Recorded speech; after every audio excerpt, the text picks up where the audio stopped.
I've also seen you participating in education, educating the doctors, educating the Indian public. In India there is one unique thing, and that is cross-legged sitting in religious and other social functions and the Indian toilet seats. Do you think they are both advisable even for people who have got fit knees? I find yes, look, it's very difficult and I would not say that we have to change our customs. It's just a part of paying respect, say we pray cross-legged, and sometimes when we visit villages, I do tend to visit my ancestral homes, I do sit cross-legged. I do struggle to do that, and sometimes I'm even forced to use the Indian toilet. It's a bit of struggle, especially once we're used to the Western style toilets. It certainly does put us a lot of stress on the middle part of the compartment. And the reasons by being, especially in the Indian women, when you wrap around in a sari, the way we walk, we tend to put a lot more stress on the middle compartment, and that's where we tend to have middle compartment arthritis. Ideally, yes, we need to stretch, we need to work on our muscles, both the quadriceps and the hamstrings, and once we stretch them out, and stretch both on the inside and outside, I think we can increase the longevity of our knees. Dr. Goel, if you just look around the manner in which India has changed in the last 2 decades, a lot of modernization, especially for the women folk, has come into. Lots of Western foods have come into, though not many women consume so much, it's still restricted to the children. But if we just look around, we see a lot of women very, very heavy, unable to walk. Do you think this is becoming an epidemic or something? Yes, I mean it's all over the world, and I call them the McDonald babies basically.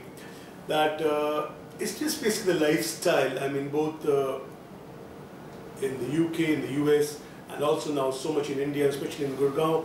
We sat in the IT capital here, in which both the husbands and wives are working, work for long hours, and you bring back work home.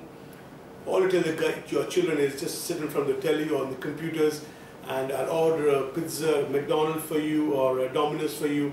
And in that case, basically you start eating a lot, you tend to put on weight. And that's what passes on. Basically, I say that it's almost becoming hereditary, that we pass our weight on to our children, and the children pass it on to the children. It's basically lifestyle modification. We're reducing our outdoor activities. And yes, it's not a very good sign, because the obesity will definitely affect the medical health of the nation in a big way, especially affecting diabetics, especially affecting the cardiovascular system, and also arthritis. It's not a good sign. So Dr. Goel, in a country of 1200 million people, one estimate says in 10 years' time there will be almost 300 million people who will be obese, and at some stage would be candidates for knee replacement. Do you think there are enough knee replacement surgeons around, or are there even so many implants being manufactured to replace the knees for 300 million people?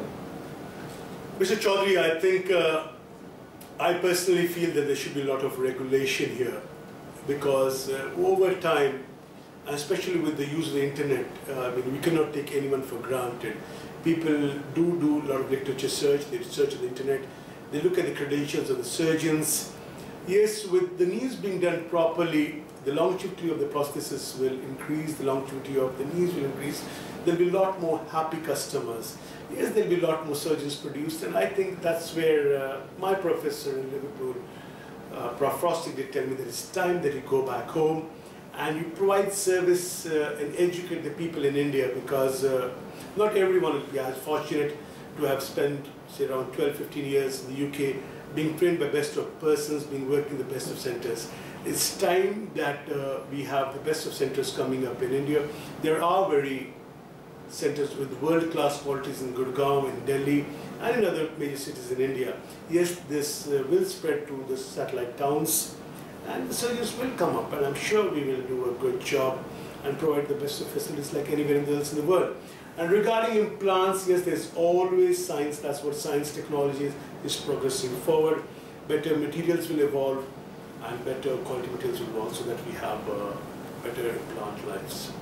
So Dr. Goel, you have been traveling city after city, educating the doctors in the form of conferences and showcasing the work that you're doing because of your keen interest in developing the skills of Indian doctors. I heard you say the other day at one of the conference that you want a knee replacement procedure to be successful in the hands of as many surgeons for the procedure to gain acceptance.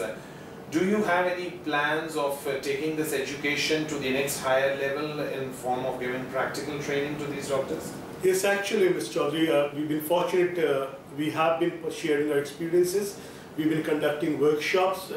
It so happens that my first cadaveric workshop was in Bangkok recently, 2 weeks ago, where we had doctors from Southeast Asia Pacific, part of the cadaveric instructor there, in which we had people come over and we did a workshop on cadaveric workshop and unicorn knee replacements. And I was amazed by the curiosity of the young surgeons from the Southeast Asia Pacific countries. And similarly in India, people do want to learn, and I do have doctors visit my theatres, and how I do it is I take them to my clinic first, explain to them as to how I examine a knee, how I compare to the other side. It starts on the walking pattern and or the lifestyle modifications, and my physiotherapy obviously starts even before they have the operation. Then I take them through the operation. I explain to them what exactly was explained, and it is basically on the guidelines of the UK, the FRCS auth guidelines.